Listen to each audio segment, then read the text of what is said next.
इस वीडियो में हमें एक गहरी कहानी प्रस्तुत की जाती है, जिसमें एक समर्पित समर्थक, मंगल वाजपेयी, अपनी कठिनाइयों के बावजूद नरेंद्र मोदी को भगवान मानते हैं। यह एक अंधभक्ति का स्पष्ट उदाहरण है, जो मन में कई सवाल उठाता है। वीडियो में 4 प्रमुख विभागों का उल्लेख किया गया है, जो लोगों की भावनाओं को चतुराई से मैनिपुलेट करने का प्रयास करते हैं।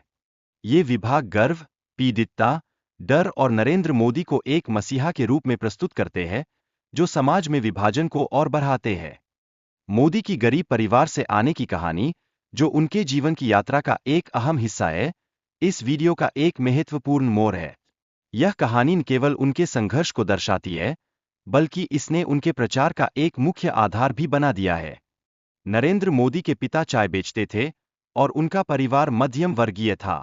फिर भी मोदी का गरीब परिवार का दावा कई बार सवालों के घेरे में आ चुका है, जिससे उनके सच और झूठ के बीच की रेखा धुंधली होती जा रही है। कांग्रेस के नेता अहमद पटेल ने मोदी के चाय बेचने के दावे पर गंभीर सवाल उठाए थे। इसके साथ ही बीजेपी ने एक रेलवे कैंटीन के सौंदर्यीकरण का आदेश देकर इस मुद्दे पर अपने दावों को और भी मजबूत बनाने की कोशिश की। वास्तव में नरेंद्र मोदी के दावों को बराचाह कर पेश करने के पीछे एक विचारधारा के प्रचार का उद्देश्य छिपा हो सकता है। यह रणनीति भारतीय जनता के मन में एक खास छवि बनाने के लिए तैयार की गई है। राहुल गांधी ने अपनी योजनाओं के जरिए 220 मिलियन गरीबों को गरीबी से बाहर लाने का वादा किया है। यह वादा नरेंद्र मोदी के तंज के बावजूद किया गया है, जिससे राजनीतिक प्रतिस्पर्धा और बढ़ रही है। मोदी सरकार ने यह दिखाने की कोशिश की है कि गरीबी को छिपाने का सबसे अच्छा तरीका है, जैसे G20 समिट के दौरान युग्गियों पर हरा पर्दा लगाना। यह कदम गरीबों के अपमान की ओर इशारा करता है, जो कई सवाल उठाता है। हालांकि मोदी खुद को गरीब परिवार से आने वाला बताते हैं, उनके परिवार को छोड़ने को एक उपलब्धि बताने का प्रयास किया जा रहा है। यह मानसिकता विशुद्ध रूप से महिलाओं को अपमानित करने की ओर इंगित करती है। बुद्ध ने अपने परिवार को छोड़कर जंगल में जाकर केवल ध्यान साधना का निर्णय लिया था, लेकिन उन्होंने अपने परिवार के प्रति अपने कर्तव्यों को कभी नहीं भुलाया। यह तुलना मोदी के परिवार के प्रति कर्तव्यों के सवाल उठाती है। प्रधानमंत्री मोदी अक्सर विभिन्न बॉलीवुड समारोहों और उद्योगपतियों के कार्यक्रमों में भाग लेते हैं, लेकिन उनके परिवार के सदस्य उनके व्यक्तिगत आयोजनों में कभी शामिल नहीं होते। यह चीज एक अजीब सी खाई को दर्शाती है। राम ने अपने परिवार के साथ रहते हुए भी अपने प्रजा की भलाई का ध्यान रखा। ऐसे में सवाल उठता है, क्या मोदी भी अपने परिवार के साथ रहने से देश की सेवा नहीं कर सकते हैं? वीडियो में यह उल्लेख किया गया है कि नरेंद्र मोदी ने अपने जीवन में कई बार भिक्षाटन का दावा किया है, लेकिन ये दावे वास्तविकता पर सवाल उठाते हैं और उनके चरित्र को संदिग्ध बनाते हैं।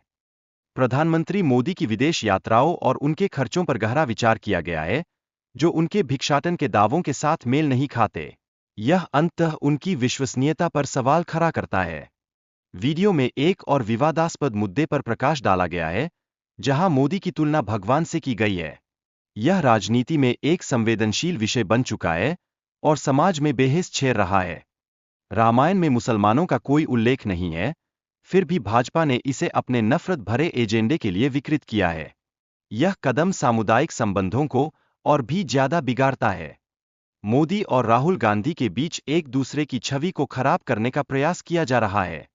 भाजपा के लोग राहुल को पप्पू कहकर संबोधित करते हैं, जो राजनीतिक विरोधाभास को और बढ़ाता है। राहुल गांधी और नरेंद्र मोदी के बीच बहस का आमंत्रण दिया गया है, जो जनता को उनके नेतृत्व की क्षमता का मूल्यांकन करने का एक सुनहरा मौका प्रदान करेगा। यह अवसर राजनीति की दिशा को बदल सकता है। मोदी के विज्ञापनों पर खर्च की गई राशि और उनकी रणनीतियों का उल्लेख किया गया है। यह दर्शाता है कि सरकार ने विज्ञापनों में करोड़ों रुपए खर्च किए हैं, जो लोगों के लिए आश्चर्य का विषय है। 2022 में भारतीय नागरिकता छोड़ने वाले लोगों की रिकॉर्ड संख्या से मोदी के जादू के अंत का संकेत मिलता है। यह प्रश्न उठता है कि ऐसा क्यों हो रहा है और इसके पीछे की तर्कसंगता क्या है। भाजपा द्वारा अन्य पार्टियों के भ्रष्ट नेताओं को भर्ती करने की आवश्यकता ने मोदी के नेतृत्व की शक्ति को कमजोर किया है। यह दर्शाता है कि पार्टी को अब और समर्थन की आवश्यकता है, जिससे भविष्य की राजनीति में अस्थिरता का संकेत मिलता है।